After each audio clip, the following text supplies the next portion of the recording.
He's my friend. He does things for me.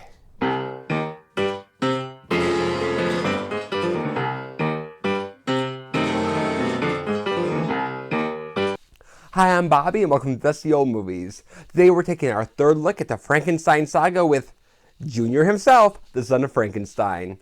I'll admit it, when I first saw this movie, I thought it was unintentionally funny, because so much of the comedy in the movie Young Frankenstein comes from spoofing this movie. But once I got past that, I found it to be a distinctive and creepy third entry in the Frankenstein series.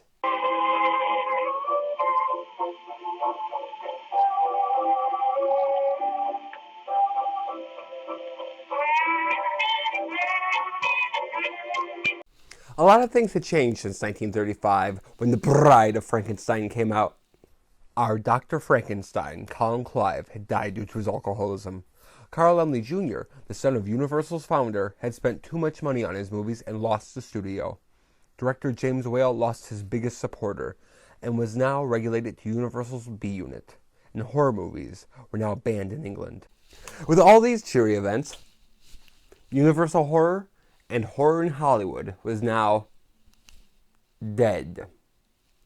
But, as any monster will tell you, death doesn't always last very long.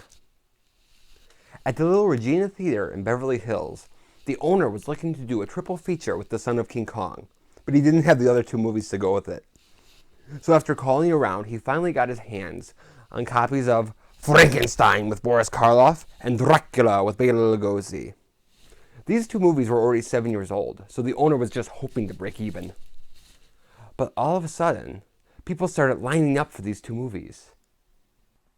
Other theaters across the country started showing this double feature of Frankenstein and Dracula, and it was making a fortune. The new management at Universal saw these profits and said, let's get Boris Karloff back as the monster and make a new Frankenstein movie, and we'll come up with a part for Bela Lugosi too. And that spawned the creation of the Son of Frankenstein.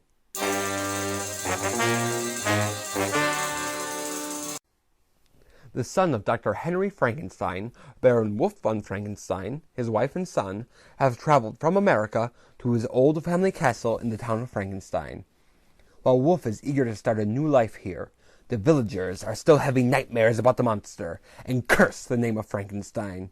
Inspector Crow is the only one who is reluctantly willing to take a chance on them.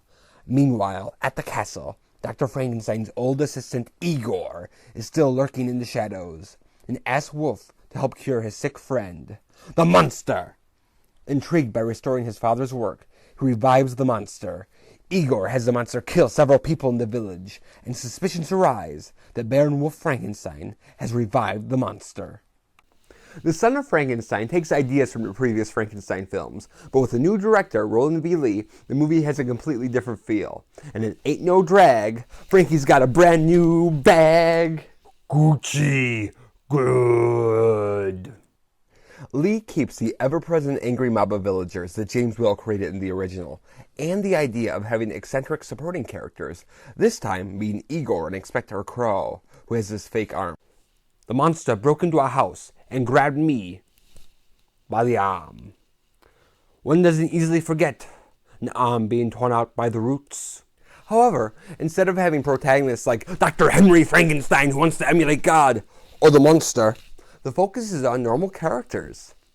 Although Basil Rathbone, who plays Wolf von Frankenstein, is English, elementary my dear governor, him and his family come from America, so it's an American family going to the village of Frankenstein. Now, though you don't get the atmosphere of being totally immersed in the scary world, you do have protagonists who are really easy to identify with, especially for American audiences. You're an outsider in this creepy world, just like they are.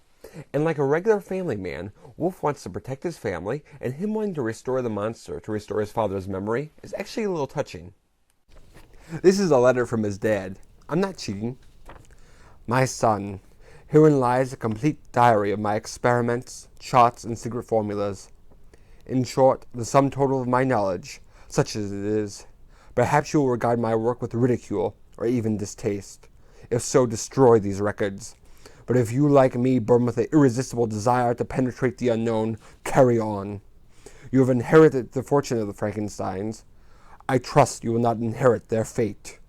This different feel makes it easy to get involved in the story, especially when our protagonists are being attacked by the monsters! The two spooks in this movie are Boris Karloff returning for his third time as Frankenstein's monster, and Bela Lugosi as a new character, Igor. In The Bride of Frankenstein, the monster learned how to speak and really grew as a character. But here, it's largely ignored, and he's back to his old silent self. What's the matter? Bat got your tongue?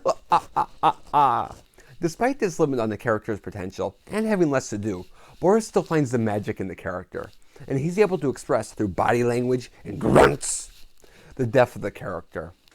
He's able to be threatening, but he's also able to express his love for Igor, his only friend, and even sadness over his appearance. I especially like the scene where he's feeling Wolf's face, and seems to recognize his similarities between Wolf and his deceased creator, Dr. Henry Frankenstein. When given the chance, Boris once again makes the monster a compelling character, but the one who steals the show is Bela Lugosi as Igor. This scuzzy-looking fellow apparently used to help Dr. Frankenstein steal bodies, and since he was hanged, he has a neck that would make Dracula go on a diet. They hanged me once because I stole bodies. They said I was dead. They cut me down and threw me here. They wouldn't bury me in holy place like churchyard because I stole bodies. They said. So Igor is dead. You Dr. Frankenstein, like your father. With those eyes and that gravelly voice, Igor is incredibly creepy. He's menacing and manipulative. He occasionally uses physical force, but he also has the monster under his thumb, so anyone he wants out is out, baby, out. However, he also genuinely cares for the monster, so he exudes this warmth. And he's even funny sometimes. This part was originally much smaller, but the director knew that Lugosi could use some extra cash, so he increased it. But he turns out to be not only the spookiest thing in the movie, but also its most endearing. Makeup artist Jack Pierce did an amazing job on the look of these monsters. Incidentally, this is the first time that Bela wore fangs for a role. Along with the monsters making things creepy, so does the film's running time. Clocking in at 99 minutes, this is the longest English-speaking classic Universal monster movie. They usually run about 70 minutes. But the extra time works for the story. In a way, this movie functions like a slow burn, haunted house movie. Wolf starts off normal, for Frankenstein, and as he gets involved with the monster, and people start dying, he gets edgier and edgier. In the sense, the danger from the monster and Igor gets bigger and bigger. While this technique does create a few slow spots, it also allows for a natural progression of suspense. It works especially well when having relatable protagonists. Son of Frankenstein was a great time for Karloff and Lugosi. Boris Karloff celebrated his birthday and the birth of his daughter during production, and Bela Lugosi took his young son to the set. The film itself was a huge hit, ushering in a whole new cycle of Universal monster movies. Boris Karloff saw that the monster was becoming more of a prop and less of a character, and retired from his iconic role. But Bela Lugosi's Igor turned out to be one of his most memorable performances. While Son of Frankenstein is a step down from the first two, it also has a lot of things going for it, and I think it's very underrated.